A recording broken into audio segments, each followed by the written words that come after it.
Saudara-saudariku terkasih, salam berkah dalam. Sudahkah kita memberi senyum hari ini?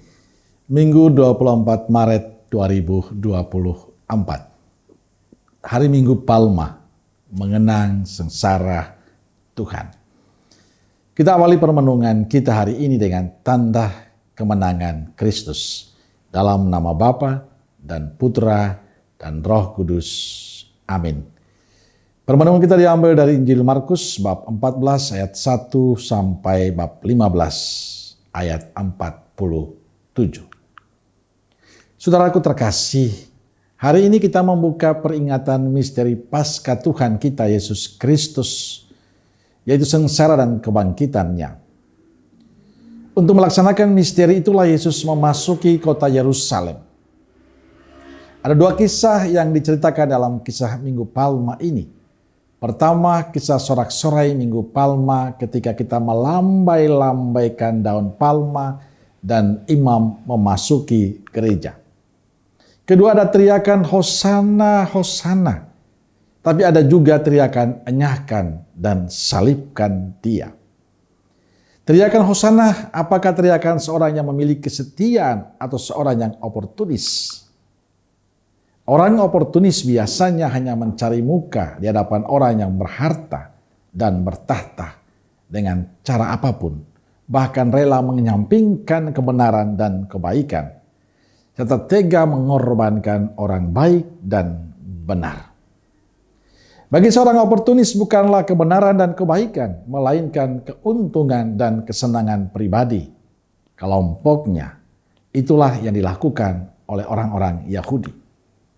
Mereka menyambut dan mengeluh-elukan Yesus, membentangkan pakaian mereka di jalan, memotong ranting-ranting hijau dan menyebarkan di jalan, dan menyerukan untuk menyambut Yesus memasuki Yerusalem. Tetapi 5 hari berikutnya orang yang berteriak Hosana, Hosana dengan sorak-sorai ikut memaki Yesus dan berteriak-teriak, salibkanlah dia, salibkanlah dia. Mereka mau mengikuti Yesus kalau memberikan kesenangan dan kemenangan. Tetapi mereka takut mengaku Yesus kalau membawa kesulitan. Saudaraku terkasih, sikap oportunis ini juga menyebar kemana-mana dalam keluarga, komunitas, dan kehidupan menggereja. Banyak orang Katolik yang tidak setia. Banyak orang Katolik yang tidak komitmen pada pilihan berimannya. Saudaraku terkasih, pada tahun 1900 terjadi kekacauan di Cina. Pada saat itu banyak orang asing dan para pengikut Kristus diusir dan dibunuh. Pada suatu hari mereka mengepung sebuah sekolah Katolik, semua pintu tertutup kecuali satu. Di depan pintu itu mereka meletakkan sebuah salib Yesus di atas tanah. Kemudian mereka memerintahkan supaya barang siapa yang menginjak salib itu boleh pergi dengan bebas. Sementara setiap orang yang tidak berani menginjaknya akan ditembak mati. 6 murid pertama berjalan mendekati salib itu. Kemudian mereka menginjak salib itu. Dan sesudahnya diizinkan untuk pergi dengan bebas. Anak yang ketujuh yaitu seorang gadis kecil mendekati salib itu dan berlutut di depannya sambil berdoa. Seketika itu juga ia ditembak. Semua murid lainnya kurang lebih berjumlah 100 orang mengikuti contoh gadis kecil itu dan kemudian semua mereka ditembak mati.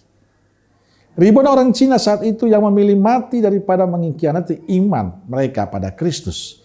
Mereka memilih setia sampai mati daripada mengkhianati Kristus. Saudaraku terkasih, kesetiaan dan keberanian dari murid-murid di Cina itulah dan kesetiaan banyak martir di belahan bumi lain memberikan inspirasi kepada kita yang memasuki pekan suci ini. Kita menyambut pekan suci yang akan datang ini sebagai pekan suci karena selama pekan itu kita memperingati atau mengenangkan kembali peristiwa-peristiwa suci yang pernah terjadi dalam sejarah umat manusia. Kita juga dapat menyebutnya dengan pekan setia. Karena dalam pekan itu juga kita harus kembali menunjukkan kesetiaan pada Kristus.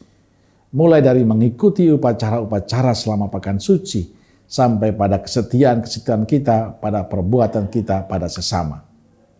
Saudaraku terkasih, dalam menyambut pesta Paskah ini, di samping gereja saya, teman-teman saya membuat ornamen salib dan belakangnya mereka menuliskan sikap-sikap negatif. Misalnya marah, gosip, iri, dendam, masih banyak lain. Lalu saya menambahkan satu kalimat kecil, yakni malas berdoa, malas di gereja, malas misa. Lalu kapan tobatnya? Inilah yang terjadi dalam kehidupan kita. Banyak orang Katolik yang tidak setia. Banyak orang Katolik yang mengkhianati Yesus. Maka inilah kesempatan yang baik untuk meminta maaf kepada Yesus dan berusaha untuk kembali setia.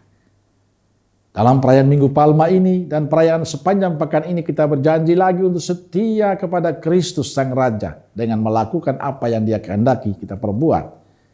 Kita harus menjaga kata-kata kita, sikap kita, perilaku kita, dan yang paling penting adalah jaga hati kita agar tetap menjadi tempat Tuhan tinggal, bukan sarang penyamun. Saudaraku terkasih, Mahatma Gandhi dari India pernah berkata pada para pengikut Kristus, sekiranya semua orang Kristen hidup seperti yang diajarkan Yesus, maka dunia ini akan damai dan sejahtera. Mahatma Gandhi bukan pengikut Kristus, tapi ia mengaku Yesus sebagai jalan cinta, jalan damai. Apalagi kita, para pengikutnya, seharusnya kita semakin setia dan menghidupi cara hidup Yesus dalam kehidupan kita. Semoga Minggu Palma ini mendorong kita untuk semakin setia mencintai Kristus. Amin. Semoga Allah yang Maha Kasih memberkati saudaraku sekalian, Bapa, Putra, dan Roh Kudus. Amin. Kalau Kudus Nazaret, doakanlah kami. Amin. Berkah dalam.